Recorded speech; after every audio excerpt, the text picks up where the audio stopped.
Hammaga salom yaqinlar, EasyBoyga YouTube kanaliga xush kelibsizlar va bugun bizda juda ham noodatiy rubrika. Kevin De Bruyne Luka Modrichga qarshi. Statistika, barcha salohiyatlari, futboldagi IQ hammasini bugun solishtirib o'tamiz. Boshlashimdan oldin sizlar meni YouTube kanalimga obuna bo'lib qo'yinglar, chunki men shu yil oxirigacha 100 mingta bo'lishim kerak. Barchamiz yaxshi bilamiz, Luka Modrich hamda Kevin De Bruyne o'yindagi juda ham ajoyib harakatlari, assistlari, gollari va muhim vaziyatlarda qilgan qarorlari bilan barchamizning yodimizda qolgan. Va bugungi videoda ularni solishtirib o'tamiz.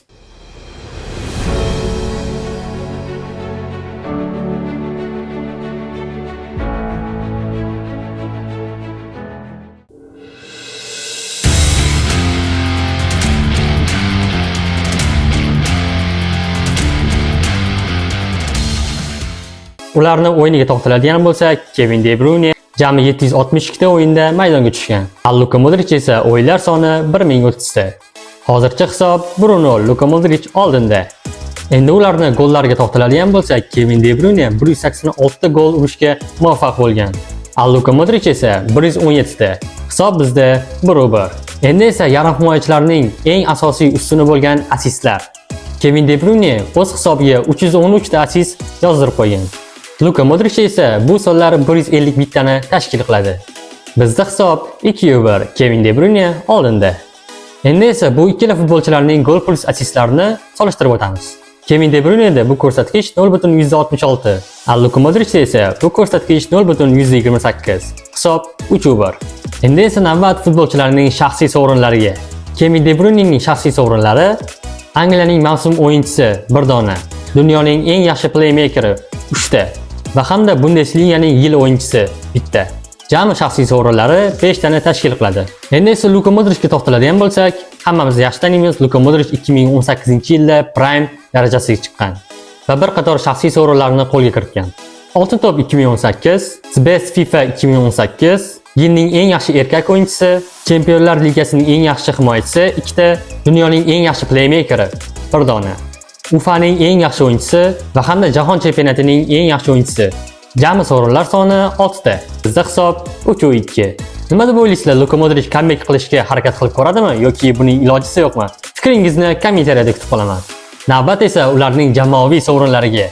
Kevin De Bruyne Angliya Ligasi 6 marotaba, Angliya Kubogi 5 marotaba, Qirol Kubogi 1 ta, Chempionlar Ligasi 1 ta, Super Kubok 1 ta va hamda Germaniya Kubogi Wolfsburg safida. Kevin De Bruyne umumiy 15 ta sovrin jamoasi bilan yutgan. Endi esa navbat Luka Modrichga.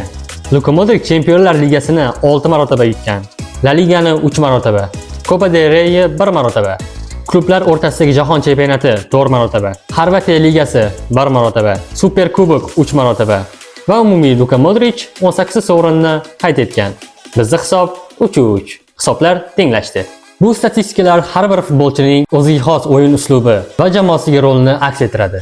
De Bruyne ko'proq hujumkor yarim himoyachi, MF pozitsiyasida o'ynaydigan bo'lsa, Luka Modrich esa central midfielder, markaziy yarim himoyachi va ularning ikkalasi ham o'yin boshqaruvchi sifatida tanilgan.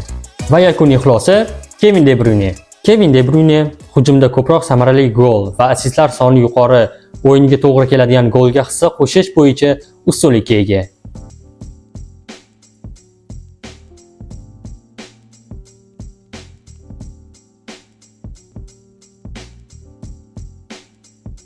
Luka Modrich esa faoliyatida sezilarli darajada ko'proq o'yin o'tkazgan va umumiy o'yin davomiyligi bilan ajralib turadi.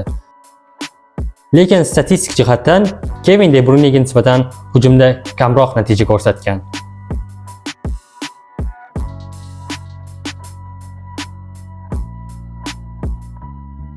Aziz obunachilarim, sizlar nima deb o'ylaysizlar? Bu ikkala futbolchilarning qaysi biri kuchli? Luka Modrich yoki Kevin De Bruyne? Fikringizni albatta kommentariyada kutaman. Va keyingi futbolchilarimiz kim bo'lishini ham kommentariyada yozib keting. Benzema yoki Haaland, Mbappe yoki Vinicius? Fikringiz albatta men uchun muhim. Kelasi sonda ko'rishguncha xayr.